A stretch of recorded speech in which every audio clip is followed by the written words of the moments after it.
मला असं वाटतं मागच्या 2.5 वर्षात यांचं सरकार आहे. या काळात राज्य किती प्रगतीपथावर गेलं. केंद्राचं सरकार 2014 पासून आहे.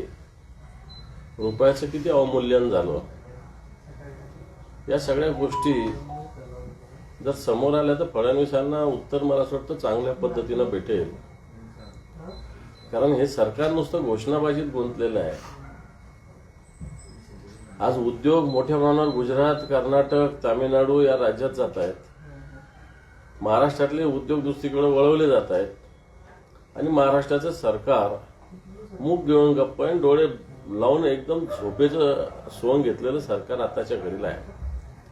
आणि म्हणून या सगळ्या गोष्टी बोलाचीच कडेन बोलाचाच वाद आहे. 2019, 20, 21 कोविडच्या काळात सुद्धा जे सरकार महाराष्ट्रात होतं बाकीच्या ठिकाणी उद्योग बंद होते, परंतु महाराष्ट्रात हे उद्योग सुरू राहिले आणि महाराष्ट्र देशाच्या प्रमाणात जर विचार केला तर निश्चित प्रगतीपथावर राहिलेला.